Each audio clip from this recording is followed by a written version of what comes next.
What happens to your body when you stop lifting weights? This is a common question a lot of people are asking right now, as the global pandemic has many people training in some sort of limited capacity.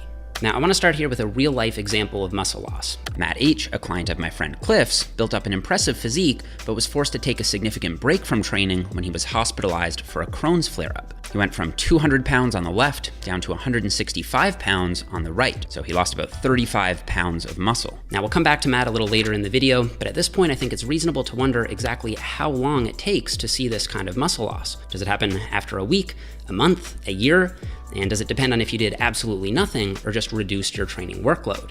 Well, luckily, science can help us answer all of these questions. First, it's important to acknowledge that muscle loss is a complex process, an ongoing tug-of-war between muscle protein synthesis and muscle protein breakdown, where gradually the muscle protein breakdown side starts to win. And how quickly that tug-of-war turns in favor of muscle loss first depends on just how little you're doing physically. Scientific evidence tells us that if you don't do any physical activity at all, unfortunately, you can lose a lot of muscle depressingly fast. One 2016 study from Dirks and colleagues found that complete bed rest caused significant muscle loss in just 1 week. Now, granted, this study may not be relevant to many of you, since these subjects weren't regularly weight training in the first place, and unless you're seriously injured or hospitalized, chances are you won't be restricted to a bed for 7 days, including hygiene and sanitary activities. I mean, even if you're not training at all, chances are most of you will still be getting out of bed and doing some sort of normal everyday activity. And as it turns out, just walking around is actually quite a lot better at preventing muscle loss than lying in bed all day,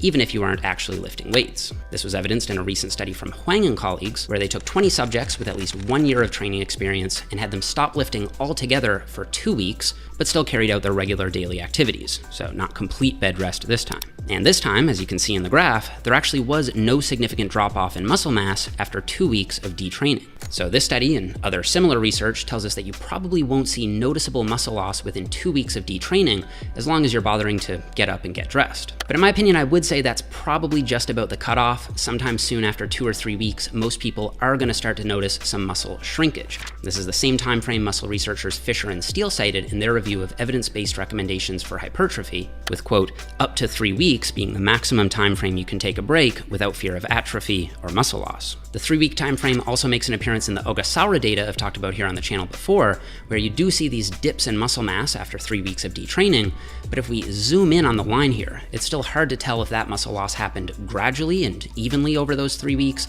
or if there was a hard drop-off, say after 2 weeks. Now, some experts still claim that this isn't actually true muscle loss, it's mostly just a loss of glycogen and water stores inside the muscle, not actual contractile tissue loss per se. I think they might be onto something. This theory would explain why the rebounds we see after these short breaks are so quick. If it's just water and glycogen loss, those fuel stores should refill very quickly as soon as we start lifting again.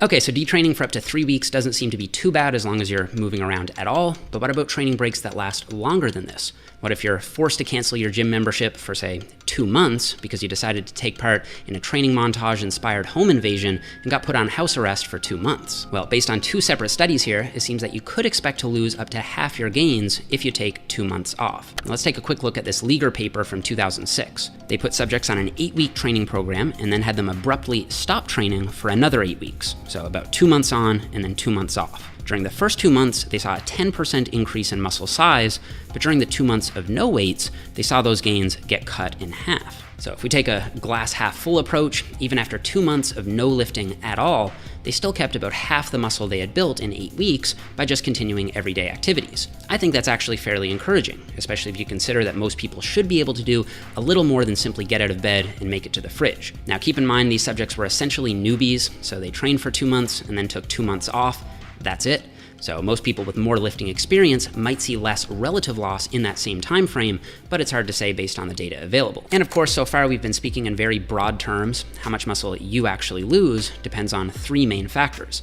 Again, the first being just how much or how little you're doing.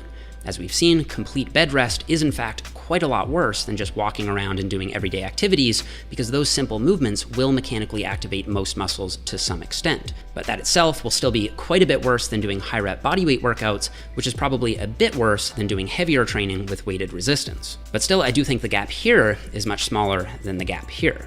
And the reason I say this is based on a 2011 study from Bickel and colleagues, which found that even reducing training volume all the way down to 1/9 of what you were doing before was enough to maintain muscle mass on average for 32 weeks. That's over 7 months. So this is quite encouraging. It tells us that even low volume, quote, suboptimal workouts should be enough to keep most of your muscle hanging around for at least 6 or 7 months. Okay, secondly, how much muscle you lose depends on your diet, especially total caloric intake. A new paper published this year from Alan Aragon and Brad Schoenfeld noted that a sustained energy deficit compromises muscular potential by inhibiting muscle protein synthesis and molecular anabolic signaling, whereas being in a caloric surplus provides the ideal milieu for promoting muscle growth. And while this research is focused on maximizing muscle growth rather than minimizing muscle loss, because muscle loss is ultimately driven by muscle protein synthesis losing the tug of war, this same advice still holds. You want to avoid a caloric deficit and at least eat at maintenance or in a slight caloric surplus if your main goal is to avoid muscle loss. Third, protein intake also really matters. That same review cites 1.6 to 2.2 grams of protein per kilogram of body weight, so about 0.7 to 1 gram per pound, as a good range for drug-free, non-dieting trainees. However, you may want to err on the high end or even slightly higher if you aren't actually training. Now, another thing a lot of people worry about is age, and based on the mountain of research exploring age-related muscle loss, or sarcopenia, it would seem reasonable to assume that muscle loss from detraining increases as you get older. However, this isn't actually all that clear, at least in cases of bed rest. According to a 2016 review in the Journal of Frailty and Aging, it appears that periods of muscle disuse result in muscle losses of a similar magnitude compared to the young. But these authors still highlight the importance of muscle mass maintenance for metabolic health in aging. Now, with that said, the Bickle paper from earlier did find that the 1/9 training volume protocol was only enough to maintain muscle mass in the younger group and not in the older group, which could imply that older individuals, so folks 60 and up, need more volume to keep their gains sticking around. But for anyone under 60, just hitting simple bodyweight workouts where you train each muscle close to failure once or twice per week should be enough to keep the muscle you've built hanging around, as long as you're also eating somewhere in the range of 1 gram of protein per pound of body weight and putting yourself at or above caloric maintenance. And if you don't know how to figure that out, multiplying your body weight by 16 should get you in the right ballpark for calories, and then you can guess and check your weight trends from there. But, and this is a big but, even if you ignore all of my advice in this video and decide to do absolutely nothing for the next 2 months or 2 years, not all is lost. Remember Matt from the beginning of the video? Well, it took him about 7 years of training to build his peak physique. Then, because he was completely bedridden and fed only through an IV, it only took him 2 months for him to lose all of that muscle. However, here's the good news, it definitely didn't take another 7 years for him to build that muscle back. In fact, with just 2 months of retraining, he was able to pack all of his lost muscle back on. This is, of course, owing to the power of muscle memory, the idea that it's a lot easier to rebuild lost muscle than it is to build new muscle from scratch. Now, this is actually currently a controversial topic in the scientific literature. A now famous pioneering study from 2010 showed that muscle nuclei that were formed during training stuck around basically forever. So the original theory was that as soon as you start training again, those nuclei can start pumping out new muscle proteins, and boom, you rebuild all your lost muscle lickety-split. And even though this was the prevailing theory up until about the middle of last year, this research was performed on rodents. And as it turns out, a new study from Schneider's and colleagues, conducted on humans this time, found something different. Myonuclei still increased with training, but actually went back to baseline after just 1 year of detraining. So maybe they don't stick around forever after all. Now, this has led many experts in the field to wonder if it's actually epigenetic changes playing the main role in muscle memory, a la this 2018 study from Seaborn and colleagues.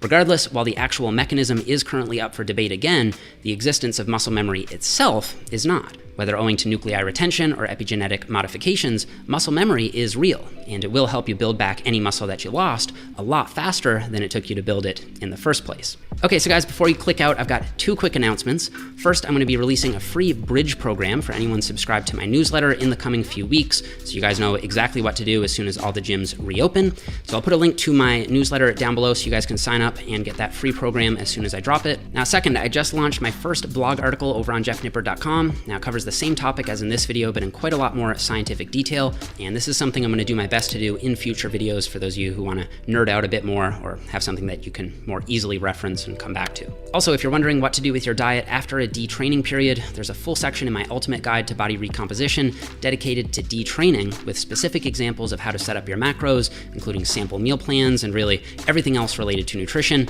And it's over 15 chapters in total. So I'll put a button to that over here next to my head if you guys want to check it out. Don't forget to leave me a thumbs up if you enjoyed the video, subscribe if you haven't already, and I'll see you guys all here in the next one.